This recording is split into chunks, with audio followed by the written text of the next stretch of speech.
No, the line here that's going to get poured over, one of the lines that's going to get poured over most in this speech is when Trump, on this subject, he said, Americans are dreamers too.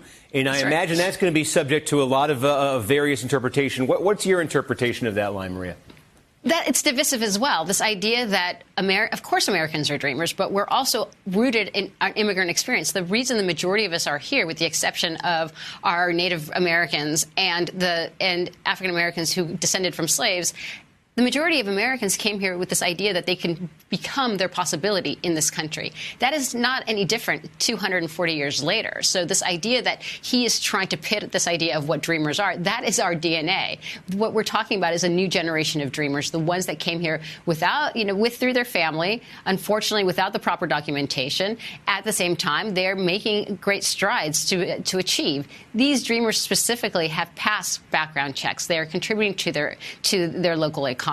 And what they want to make a case is, how do they actually participate in this America? And I have to say that I think Joe Kennedy did a fantastic job today delivering his speech. I would say, though, that where he kind of went off guard was when he started speaking to these dreamers in Spanish. Most of them don't speak Spanish. Most of them, that is the issue. This is the only country they know. Interesting point. John, you were trying to say something? I just think you are underestimating the meaning of Trump saying that he wants a path to citizenship for 2 million people. Because think of who he is. Think of what he said on the campaign trail. This is a gigantic turn of direction. This is somebody whose line was, I'm going to throw 12 million people out of here.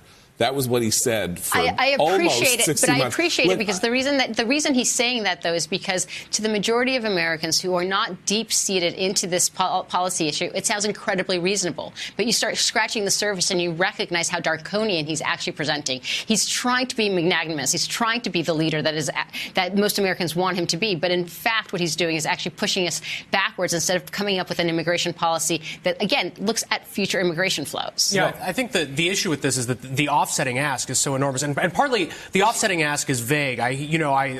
Maria describes the plan as cutting immigration by half. Mark Krikorian, who's a leading immigration skeptic, has been out there complaining that this plan won't decrease immigration at all. He's saying that, they say they'll decrease immigration flows in the future, but they work through all the people who filed applications. That'll be more than a decade. And I saw him, by the way, Krikorian, you mentioned, a hawk on immigration. Right. I saw him already criticizing what Trump said about dreamers tonight. Right, so from the right, he is still getting that. But so that, it's a proposal that's vague enough that people can look at it and either see what they want to see or, in this case, see what they don't want to see in it. At some point, the White House will have to put more meat on that. And I think if they really are proposing to reduce legal immigration by as much as 500,000 people a year, Democrats are not going to look at that and say, amnesty for 1.8 million dreamers, that's a fair trade for a reduction by 500,000 every year in perpetuity that reduces immigration to the U.S. by half. If that doesn't end up being the proposal and it's a much more modest cut to legal immigration, then I think you could have the basis for a trade that really would be a down-the-middle trade where everyone felt like they got something. I'm concerned. I'm concerned about this because, I'm a skeptic about ending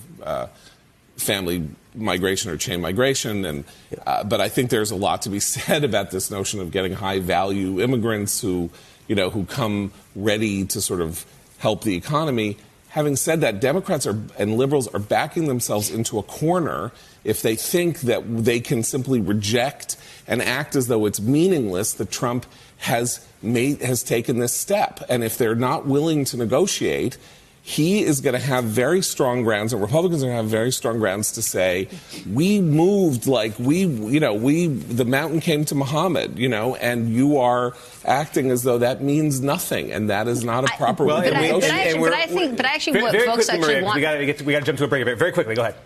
No, I think what folks are saying is, let's actually have an honest conversation. The administration is trying to mix future immigration flows with the issue that he created, which is basically repealing DACA.